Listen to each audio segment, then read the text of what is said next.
Brother, listen closely. This video is made just for you. You might say, I went out to search for a marriage proposal, but right now I don't earn anything. Alhamdulillah, I found a good match among very humble people. I really like the girl. Her family is also likely to agree. But the problem is, how will I take care of her food, her stay, her expenses? You fear if you tell your own family, they'll say, don't marry beneath your status. Go earn first. Don't humiliate the family.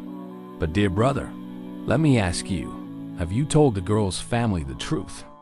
That you currently have no earnings? If you do, and they still agree, then maybe that girl is truly written in your destiny. And if they say, sorry, we can't go ahead, then don't worry. Maybe they're struggling too. Maybe they're looking for a miracle just like you, but imagine this. She comes from a family of 6 daughters. You decide to take the responsibility of just one. In doing so, you ease her father's burden, and your own responsibility isn't as heavy as you fear. Their stress is far greater than yours. But remember, the girl's family is not obligated to give their daughter to someone poor. That's reality. They have the right to look for someone who matches their standard. Now think about it. If she's used to eating from golden plates, how will she adjust in your modest home? A father wants only the best for his daughter, just like you will want the best for yours someday. So what should you do?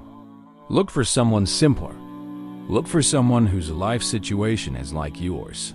But that doesn't mean you marry someone you're not attracted to. There has to be some chemistry, some connection. Without it, there's no love, just lifeless obligation. Attraction is important. But if she also comes from a humble background, then your financial responsibility becomes manageable. Brother, many such marriages happened in the time of our beloved Prophet. What did they do in those times? They went with courage and faith. Go to the girl's father and say, you raise 6 daughters on 10,000. I earn 5,000. I can take care of one. Take that step with sincerity. Then go out, work hard. Allah will open doors for you. Trust Him. There's a famous saying by a scholar, if Allah can bring a woman to your doorstep, why can't He bring her to your home? Islam commands a father to marry off his daughter once she's mature, and a man to marry someone's daughter. So if you're acting on Allah's command, how could Allah ever abandon you? Marriage isn't just about a wedding. It brings with it a whole world of responsibilities. Children will come, then schools, then life. Don't chase flashy dreams. We are Muslims. We believe in Allah, not in Hollywood fantasies. The West ruined their family system. In their fear of expenses, they chose family planning. But even then, many don't get children, and they end up living lonely, empty lives. They sit on piles of wealth, but they don't have anyone to share it with. They say, I'll eat, but I won't feed a child. But those who trust Allah, they get children. They find Barakah. They get sustenance from unexpected places. One brother came to me. He used to drink, hang around the wrong crowd, stay lost. Then his daughter was born. He came to me crying. The day my daughter was born, I left every bad habit. You see? That's the power of family, of responsibility, of love. Allah loves a man who builds a family, not someone who lives alone and drifts. Those who stay unmarried too long, brother, they give off a different vibe. They miss out on life. You can feel it in their presence, the sadness, the emptiness. They waste away in filth, in bad company, or hide in fake lives in dark corners of the internet. No wonder they have no glow on their face, no goals, no character, because they have no reason to become better, no child to protect, no wife to love, no family to build. Family gives you reason. Family gives you responsibility. Family keeps you on the straight path. One man told me, I used to gamble and drink. After marriage, I quit everything. When my daughter was born, I changed completely. That's the power of a righteous relationship. Allah loves people who build families. Even in Jannah, Allah won't leave space for the unmarried. Why? Because family completes us. Those who don't build families here will only spoil the piece they're dot. So brother, take that step. If you see a girl and your heart feels connected, don't overthink. Rely on Allah. Don't worry about what you'll eat. Remind her, you never went to sleep hungry at your father's house. And I'll make sure you don't hear either.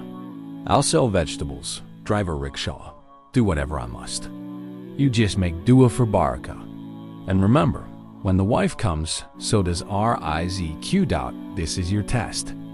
And in Hadith, it is said, marry the woman becomes a means of wealth. No, not because she earn, but because she brings blessings. She is a creation of Allah. You gave her a home. You followed a natural path. That's what matters. You see, brother, the West teaches something different. They say, husband earns, wife earns. That's equality. But Islam teaches us something deeper. A home isn't built on two incomes. A home is built on love, peace, and responsibility. People look at me now and say, oh, he flies in planes, drives big cars, lives a flashy life. But my brother, don't judge someone's present without knowing their past. Before this stage, I was tested heavily. My family was always large. My responsibilities were never small. But through every storm, I held on to faith, patience, and dua. And today, alhamdulillah, I stand strong. So don't be afraid. Don't lose hope. Take that first step with honesty, courage, and complete reliance on Allah. Your journey won't begin when you're rich. It begins the moment you say yes to responsibility. And now let me tell you something real. We were never the one wife, one child kind of family. So forgive us if we find it odd when someone says, look at me, just one kid and a wife. We wonder, that's it? That's your whole world? One adult, one child? That's not a family. That's a company advertisement. A real family, brother. A real family is noisy, chaotic, filled with energy. Sons running, daughters laughing. Big brothers pulling little ones into a headlock. Little ones crying, tattling. Abba, he hit me. That's family. You know what family looks like during Eid? Not just one camel or goat. The whole backyard is alive. Everyone's involved. Everyone's part of it. That's family. But the modern rich, one kid, one wife, a silent, cold home. That's not a home, it's a museum. The flower vase hasn't moved in 20 years. Nothing has changed. That's not living. That's existing. In our homes. Everything has a story. And yes, sometimes we fight.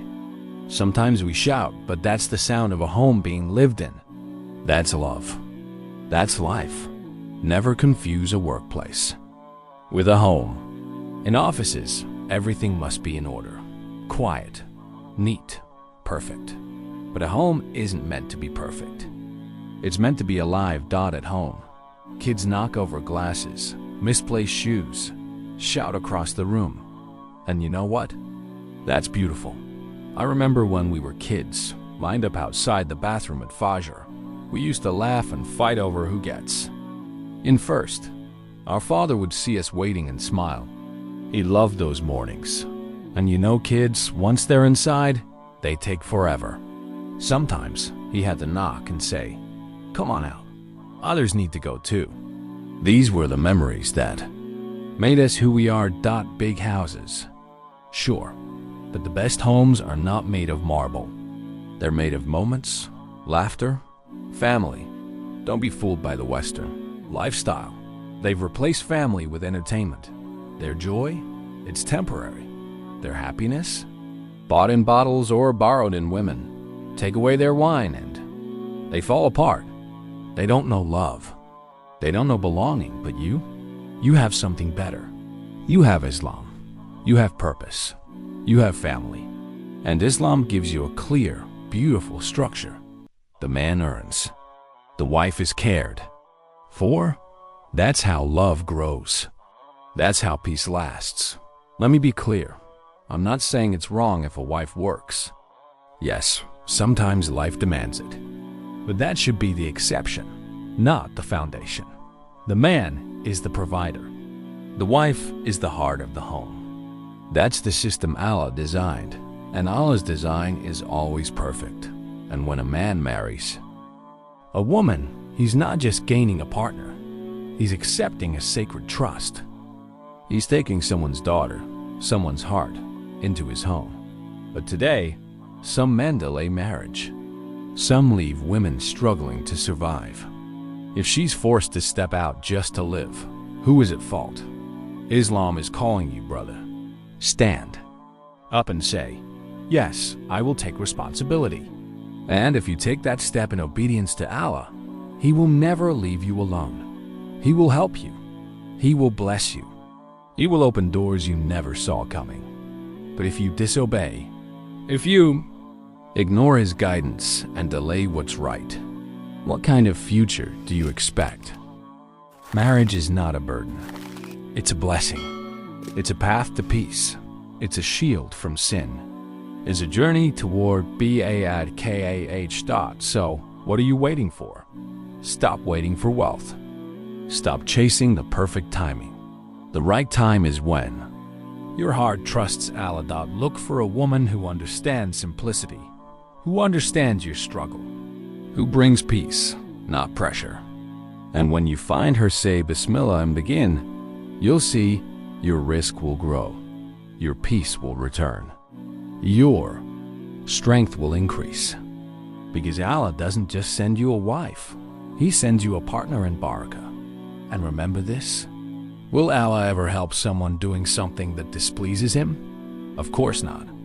But if your action pleases Him, help will come from places you never imagined. Let me share something personal. Yes, I face great hardship too. Many people advise me, make your wife earn, let her work. But I said, no, I won't go down that path.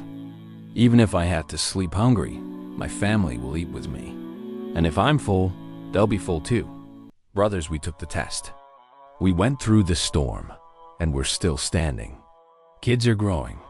Life is moving. And not just surviving, thriving. People say children are a burden. Let me tell you something. They are not a burden. They are blessings. Children are not weights. We are lucky to have them. They make our homes vibrant. They make our lives complete. They bring the kind of joy no money can buy. And yes, maybe when your wife is pregnant, people will talk.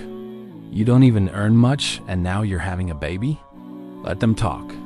Were you consulted before you were born? Was your child consulted before Allah sent them? No, because birth is by His will, not by public opinion. These same people who criticize you have no shortage of money, no shortage of luxuries, and still, they mock those who rely on Allah. Remember, rizq is not just bread. In the Quran, rizq includes everything: shelter, clothes, peace, health, education, happiness. All of it. And if your child doesn't get a standard life by worldly terms, so what? Since when did the standards of the world decide the value of a soul? The only standard that matters is the one set by Allah. So accept His qadr, trust His timing, and raise your child with faith, not fear. And to the brother who asked the question, marry the girl.